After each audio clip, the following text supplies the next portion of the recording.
الحمد لله نحمده ونستعينه ونستغفره ونؤمن به ونتوكل عليه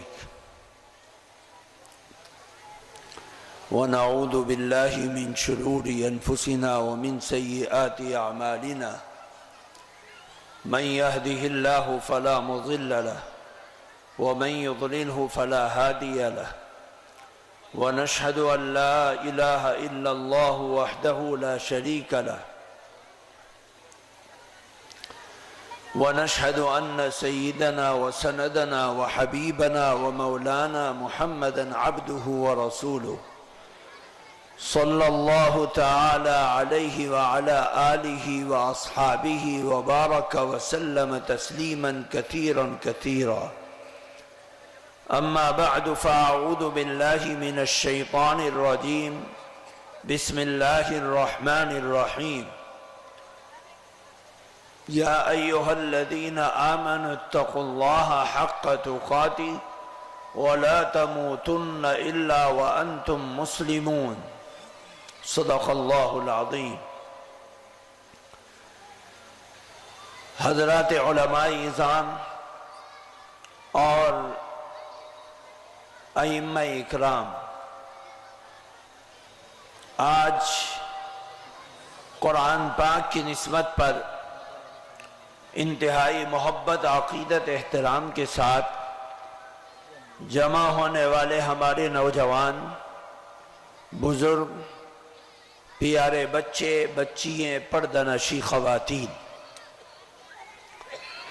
اللہ تبارک و تعالیٰ کا بے حد احسان ہے کہ محض اس کے فضل اور اس کی توفیق سے ہم لوگ یہاں پر جمع ہیں اور دین، قرآن، ایمان، دینی دعوتی نیت سے کچھ سننے اور کہنے کی سعادت مل رہی ہے.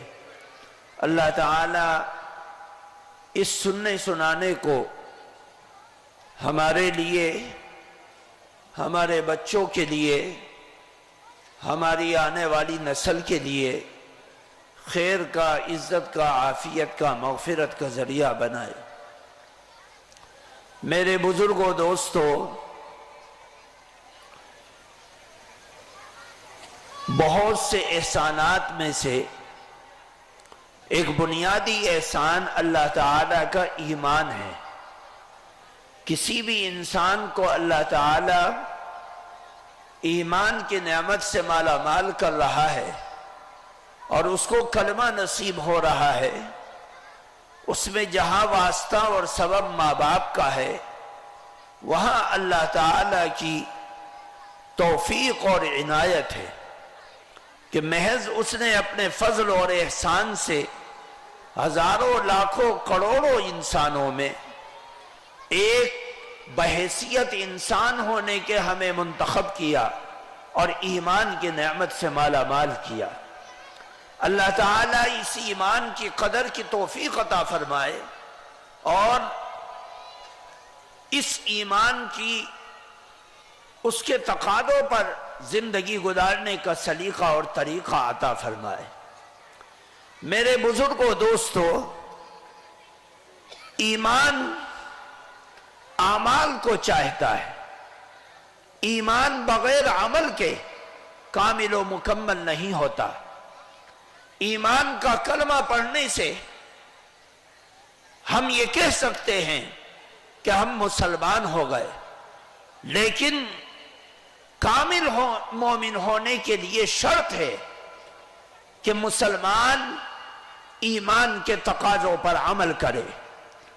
اللہ کا قرآن کہتا ہے، قالت الاعراب آمنا قل لم تؤمنوا ولكن قولوا اسلمنا.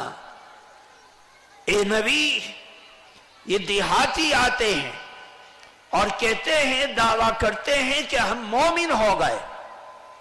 آپ ان سے کہہ دیجئے کہ تم مسلمان تو ہو گئے، لیکن تمہارا ایمان عمل کی کمزوری کی وجہ سے، عمل کے پختہ نہ ہونے کی وجہ سے ابھی कामिल व मुकम्मल नहीं हुआ। इसलिए पता चला कि ईमान अपने आज़ा व जवारिह, अपनी ईमान के एतबार से जो आमाल के तकाज़े हैं कि एक मोमिन बंदे को ईमान का कलमा पढ़ने के बाद नमाज से जुड़ना चाहिए, रोजे से जुड़ना चाहिए, सच्चाई से जुड़ना चाहिए, अमानत और दयानत से जुड़ना चाहिए। गर्ज है कि एक मोमिन कामिल मोमिन जब होगा जबकि वह अपने ईमान के तकाज़ों पर अमल करके अपनी अमली जिंदगी को दुरुस्त करेगा।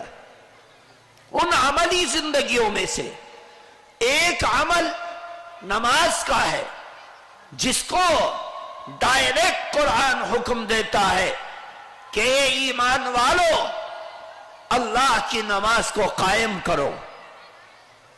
और ईमान की बुनियादी आमाल की बुनियाद नमाज से शुरू होती है।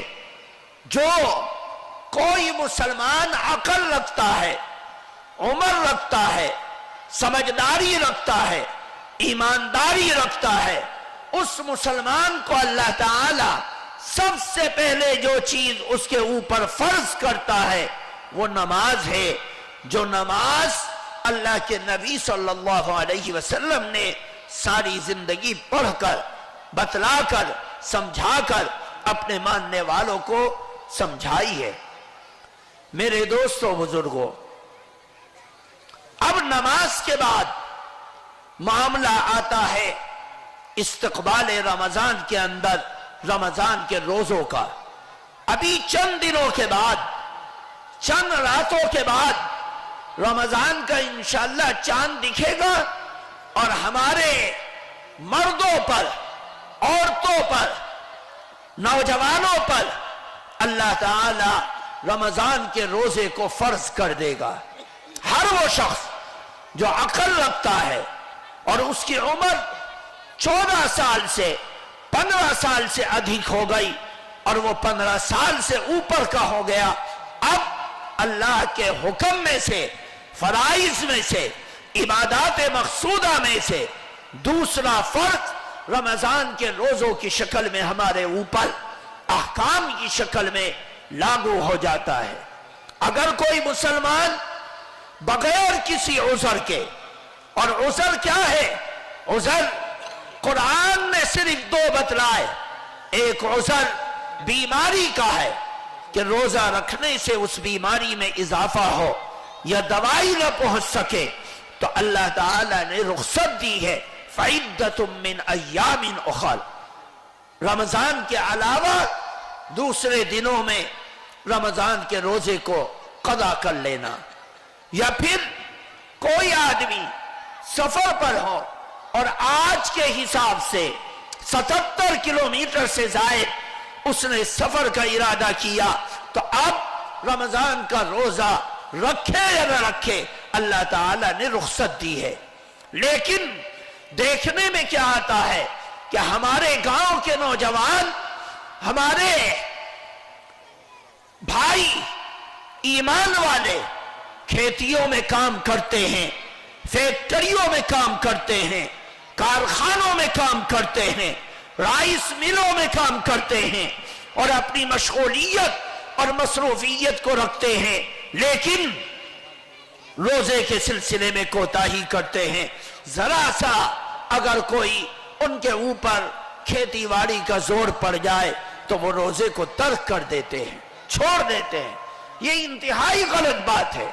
अल्लाह ताला ने सेहत दी है, जवानी दी है, ताकत दी है, हिम्मत दी है, तो रमजान के रोजे को कमा हक़्क़ो हो पूरा पूरा रखना चाहिए। क्योंकि अगर बगैर उज़र के रमजान के रोजे को तर्क करता है, छोड़ता है, तो अल्लाह ताला उसके सिलसिले में फरमाता है कि 60 दिनों तक मुसलसल रोजा रखेगा, जब जाके उसका अल्लाह का हक किसी ठिकाने लगेगा। लेकिन गुनाह अल्लाह चाहेगा तो माफ करेगा, नहीं चाहेगा तो नहीं माफ करेगा।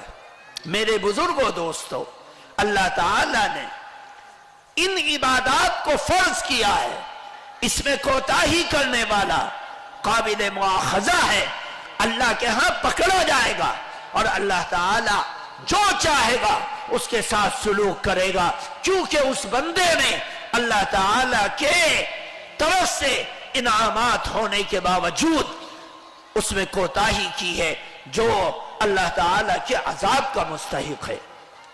मेरे बुजुर्गों, दोस्तों, चंद बातें इन नमाज और रोजे के बाद जो बुनियादी तौर पर हमारे गांव में, हमारे इलाकों में, समझदार लोगों में, अनजानों और बेगानों में, अपने और परायों में बहुत सी ऐसी कोताहियां हैं जो कोताहियां हमारे समाज में नासूर का काम कर रही हैं और नुकसानदायक है। मेरे दोस्तों, बुजुर्गों, उन कोताहियों में से एक कोताही तालीम का मसला है।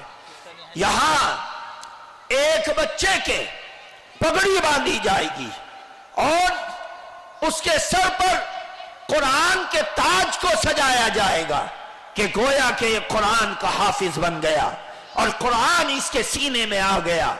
ये बहुत बड़ी सआदत है, लेकिन ये हम समझते हैं कि हमारे बच्चे और बच्चियां कुरान पाक की तालीम से जुड़े या किसी भी शिक्षा से जुड़े या किसी भी तालीम से जुड़े और उनके अंदर तालीम के रास्ते से इंसानियत आए और वो अपने रब को पहचानने वाले बने या कम से कम दुनिया के बारे में जानने वाले बने। आज सारी दुनिया के अंदर जोर शोर के साथ तालीम को और तालीमी बेदारी पर लाखों नहीं, करोड़ों नहीं, खरबों रुपए खर्च किए जाते हैं ताकि समाज के अंदर तालीम आए, हर कौम इसके अंदर आगे बढ़ती है। हमारे बच्चे और बच्चियां गांव से बसों में, गाड़ियों में, बाइकों पर, साइकिलों से अपने बच्चों को हम तालीम के लिए भेजते हैं। हमारे लिए जरूरत है कि हम अपने बच्चों को तालीम दें, लेकिन तालीम से आगे बुनियादी तौर पर हमारी जरूरत है कि हमारे बच्चे और बच्चियां ईमान को राई के दाने के बराबर भी हाथ से जाने न दे। इसके लिए माँ बाप की जरूरत है कि वो अपने बच्चों को, बच्चियों को ईमान मकतब के अमल से जोड़े और ईमान, हया, अमानत, दयानत, कुरान, अल्लाह के नबी की सुन्नत और आपकी गैरत उनके दिलों में डाले ताकि उन बच्चियों के अंदर ईमान की हरारत पैदा हो और वो ईमान को हर महाज पर महफूज रखकर अपनी औलाद में मुंतकिल कर सके। अल्लाह का कुरान कहता है, या अय्युहल्लज़ीना आमनू ला तुल्हिकुम अम्वालुकुम वला औलादुकुम अन ज़िक्रिल्लाह। ए ईमान वालों, अपनी औलाद को अल्लाह के जिक्र से गाफिल होने की मोहलत मत दो कि वो अल्लाह के जिक्र से गाफिल हों। हम शौक से डॉक्टर बनाए, अपनी बच्चियों को ग्रेजुएशन और आला तालीम दे, हम अपनी बच्चियों को अच्छे से अच्छी शिक्षा दे। हम चाहते हैं कि समाज के अंदर पढ़े लिखे बच्चे हों और उन बच्चियों के अंदर तालीम आए, लेकिन उन सबसे ज्यादा अहम चीज ये है कि हर बच्चा और बच्ची जिसका ताल्लुक ईमान से हो, जिसके माँ बाप मुसलमान हो, जिसका परिवार मुसलमान हो, उन बच्चों और बच्चियों के अंदर ईमान का जज्बा हो और ईमान का कलवा हो और ईमान की हरारत हो और ईमान की बुनियाद हो और वो ईमानियात पर अमल करके हर महाज पर ईमान की हिफाजत करने का और अपने बच्चों में हिफाजत करवाने का सबब और जरिया बन सके। मेरे दोस्तों, बुजुर्गों, आज जरूरत है कि हम इस सिलसिले में कोशिश करें। हम सब कुछ कर सकते हैं, लेकिन काश इस चीज पर तवज्जो दें कि हमारे बच्चे हमारे स्कूल के अंदर तालीम को हासिल करें और उन बच्चियों के ईमान पर, अकायद पर कोई ऐसी किताब जिस किताब के जरिए से उनके ईमान में कमी आए, कोई ऐसा कोर्स जिसके जरिए से उनके अकायद में कमी आए, کوئی ایسا عمل جس کے ذریعے سے وہ اللہ سے اور اس کے رسول سے ان کا یقین ٹوٹ سکے، ہر ایسے عمل سے اپنے بچوں اور بچیوں کو بچانے کی بے حد ضرورت ہے۔ ہمارے عام طور سے دیکھنے میں یہ آتا ہے کہ 98% اسکولوں میں ناچ گانا سالانہ فنکشن کے نام پر سکھلایا جاتا ہے، ڈانس کرایا جاتا ہے، ڈنڈوت کرایا جاتا ہے، سوریہ نمسکار کرایا جاتا ہے۔ ہم اپنے ماں باپ کو خاص طور سے اس بات کا ہم پیغام دیتے ہیں کہ آپ دنیا سماج میں دولت کے لیے ٹھوکریں کھاتے ہیں، پیسے کے لیے ٹھوکریں کھاتے ہیں، محنت کرتے ہیں، مزدوری کرتے ہیں، جوانی لگاتے ہیں، کھپاتے ہیں۔ کاش اپنی گلیوں میں، اپنے گھروں میں، اپنے سماج میں، اپنے محلوں میں آپ اس بات کی فکر کریں کہ ہمارا اسکول ہو، ہمارا کالج ہو، ہمارے پڑھانے والے ہو، تاکہ ہمارے بچوں اور بچیوں کا سماج میں ایمان اور عقیدہ اور ان کی تعلیم اور سیکھنا اور سکھانا محفوظ ہوتا رہے، اور وہ ملک کی مکھیہ دھارا کے اندر رہ کر، چل کر، پڑھ کر، لکھ کر اپنے تعلیم کا بندوبست آسانی کے ساتھ کر سکے۔ اس کی فکر گاؤں کے ایک ایک فرد کو کرنے کی ضرورت ہے۔ میرے دوستو، بزرگوں، اس کے لیے نوجوان اپنی قربانی پیش کرے، مال والے مال کی قربانی پیش کرے، جان والے جان کی قربانی پیش کریں، جوانی والے جوانی قربانی پیش کریں، تعلیم سے جڑے ہوئے لوگ اپنی تعلیم کی قربانی پیش کریں، تاکہ آنے والی نسلوں کے اندر تحفظات کے ساتھ، حفاظت کے ساتھ، حرارت کے ساتھ، ایمان کے ساتھ، عقیدے کے ساتھ ایمان کو منتقل کیا جا سکے اور آنے والی نسلوں کا ایمان محفوظ ہو سکے۔ ورنہ یہ آزادی اور آزاد روی اور ہمارا جسم، ہماری مرضی کے نعرے اس قوم کے بچوں کو، آنے والی نسل کو تباہ و برباد کرنے کے دہانے پر کھڑی ہیں۔ ہم ان باتوں کو سمجھتے ہیں اور سمجھ کر یہ سوچتے ہیں کہ انشاءاللہ ہمارے نوجوان اس سلسلے میں کوشش کریں گے، کاوش کریں گے اور آگے قدم بڑھائیں گے۔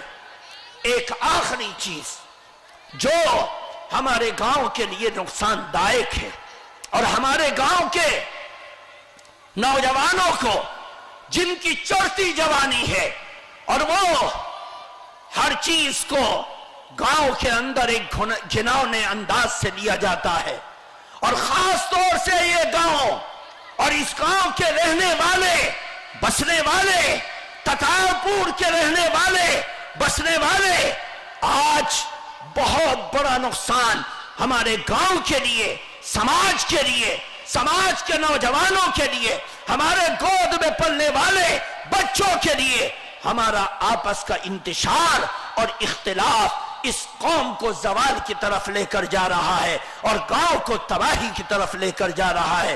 کاش ہم اس چیز کو سمجھنے کی کوشش کریں۔ دنیا میں سب سے بڑی بیماری اور سب سے بری چیز کسی بھی قوم کو ذلیل اور رسوا کرنے کی یہ ہے کہ اس قوم میں اختلاف ڈال دو، لڑائی ڈال دو، جھگڑا ڈال دو، اور اس جھگڑے کا نتیجہ زمینوں کا ہڑپنا بھی ہوتا ہے، مال کا خرچ ہونا بھی رہتا ہے، کبھی کس کے اوپر مقدمہ، اس کے اوپر مقدمہ، اس کو نیچے کرنا، اس کو تباہ کرنا، یہ سارا کا سارا وتیرہ اور طریقہ ہماری سماج کے ذمہ دار لوگوں میں جب ہوتا ہے تو قوم کے پیر اکھڑ جاتے ہیں، قوم ذلیل ہوتی ہے، گاؤں پیچھے ہٹتا ہے، تباہ و برباد ہوتے ہیں، اور لاکھوں کا خرچہ کورٹ کچہریوں میں لے جا کر، تھانوں اور پولیس میں لے جا کر، ایس ڈی ایم اور ڈی ایم کے ہاں لے جا کر لوگ اپنی گاڑی کمائی کو خرچ کرتے ہیں کہ میری ناک نیچی نہیں ہونی چاہیے۔ میرے دوستو، بزرگوں، اللہ کا قرآن کیا کہتا ہے؟ آؤ قرآن سے شکشا لو، قرآن سے تعلیم لو، قرآن سے سیکھو۔ اللہ کا قرآن کہتا ہے اطیعوا اللہ و اطیعوا الرسول ولا تنازعوا، اے ایمان والو اللہ کی اطاعت کرو रसूल की इताअत करो और आपस में झगड़ा मत करो। जो झगड़ा हम यहां कर रहे, जो झगड़ा हम अपनी नाक के लिए कर रहे, जो झगड़ा अपने समाज के अंदर कर रहे, जो झगड़ा खानदानों में तफर्रकाबाजी के लिए कर रहे, जो झगड़ा दलाली के लिए कर रहे, जो झगड़ा मुखबिरी के लिए कर रहे, जो झगड़ा एक दूसरे को ज़ेरो ज़बर करने के लिए कर रहे, याद रखो अल्लाह का कुरान इसी को कह रहा है, ला तनाज़ाओ, आपस में झगड़ा मत करो। क्यों? ए अल्लाह, अगर हम झगड़ा करेंगे तो नुकसान क्या होगा? अल्लाह का कुरान कहता है फतफशलू व तज़हब रिहुकुम वस्बिरू इन्नल्लाह मअस-साबिरीन। दो नुकसान अल्लाह ने बतलाए कि सबसे पहला नुकसान यह होगा कि जो जमीन पर अल्लाह ताला ने तुम्हारा बीज लगाया और तुम्हारे पांव को जमाया और साबित कदमी तुम्हें नसीब की, ईमान की वजह से, नमाज की वजह से, रोजे की वजह से, अगर तुम आपस में एक दूसरे की दाढ़ी पकड़ोगे, गिरेबान पकड़ोगे, गर्दन पकड़ोगे, लोगों को जलील करोगे, सबसे पहला नुकसान यह होगा, अल्लाह का कुरान कहता है तुम्हारी हवा उखड़ जाएगी और तुम फिसल कर कमजोर हो जाओगे, तुम्हारी बुनियाद कमजोर हो जाएगी। किसी कौम की अगर बुनियाद कमजोर हो जाए तो उसकी इमारत तो धड़ाम से जमीन पर गिर जाएगी, क्योंकि उसके बुजुर्ग कचहरियों में होंगे और उनकी औरतें जंगलों में होंगी, उनकी इज्जतें तार तार होंगी, उनके नौजवान उन कचहरियों के लिए पैसा कमा कर लाएंगे और उनका नारा होगा अब्बा जो कुछ कर सकता है कर, लाख खर्च हो, करोड़ खर्च हो, हम खर्च करेंगे और तू इसको जलील करके दिखला। और उनकी औरतें नंगी होंगी और जलील होंगी। हम समाज में देखते हैं, समाज के अंदर हमारे इख्तिलाफ ने गांव की नाक को नीचे कर दिया, गांव की इज्जत को खत्म कर दिया, गांव को तबाह कर दिया, गांव को बर्बादी की तरफ लाकर खड़ा कर दिया। और ये साबित कदमी ज्यादा दिन नहीं रहती जब आपस में इंतशार होता है, जब आपस में झगड़े होते हैं। अपने इंतशार को मिटाओ। अब 8 महीने के बाद, 10 महीने के बाद इलेक्शन का मौका आएगा, हर खानदान से प्रधान खड़ा होगा, हर गली से प्रधान खड़ा होगा। लोगों की चौपालों को आबाद करना शुरू कर दिया, चाय शुरू हो गई, हलवे शुरू हो गए और समोसे के टुकड़े होने लगे और मिठाई के टुकड़े बंटने लगे। क्यों? हमारा ध्यान रखना, हम इलेक्शन के अंदर खड़े होने वाले, हर घर का नौजवान, हर घर की औरत, हर घर का बूढ़ा आश्वासन देता है। महल्ले में अगर 10 प्रधान खड़े हैं, गांव में 10 प्रधान खड़े हैं, हम उनकी आदत को खराब करते हैं और हर एक के सर पर हाथ रख कर कहते हैं कि बेटा तू जीता हुआ है और तू साफ निकला हुआ है, बतलाओ अगर कोई बैठने को सोचेगा तो बैठेगा कैसे? हमने तो सबको जिता दिया और सबको जिताकर सर्टिफिकेट दे दिया। इलेक्शन होंगे, होते रहेंगे, लोगों की गिनती होगी, होती रहेगी, लेकिन हम सफेद दाढ़ी वालों ने, नौजवानों ने, औरतों ने, माओ ने, खालाओं ने, फुफियों ने सबको जिताकर एक तरफ खड़ा कर दिया। इस झूठ और फरेब को अपनी जिंदगी के से निकालो, इस झूठ और फरेब को अपनी जिंदगी से निकालो। ये गांव को तबाह और बर्बाद कर देगा, समाज को खराब कर देगा। जिसको नहीं दोगे वो 5 साल दुश्मनी निकालेगा और जो जीत जाएगा वो 5 साल तक छुप कर बैठ जाएगा। सुबह को कलबदार कपड़े पहनकर निकलेगा और शाम को वापस आएगा। न उसको गली से मतलब है, न चौक से मतलब है, न लोगों से मतलब है, न राशन कार्ड से मतलब है, न लोगों की बीमारी से मतलब है। बस उसको अपनी जो मकसद था वो मकसद में कामयाब हो गया। मेरे दोस्तों, गांव को तबाही से बचाओ और अपने अंदर इत्तेहाद पैदा کرو، اتفاق پیدا کرو، محبتیں پیدا کرو، سماج کو جوڑ کر چلو، بچوں کی فکر کرو، بچوں کو اچھا بنانے کی فکر کرو، اور اپنے سماج کو ہر برائی سے بچانے کی کوشش کرو۔ یہ ہمارا وتیرہ اور طریقہ ہونا چاہیے۔ اللہ تبارک و تعالی ہمیں سمجھنے کی توفیق عطا فرمائے، خیر سے مالا مال فرمائے، ہر شر سے محفوظ فرمائے، ہماری نسلوں کی حفاظت فرمائے۔ سبحان اللہ و بحمدہ، سبحانک اللہم و بحمدک، ونشہد ان لا الہ الا انت ونستغفرک۔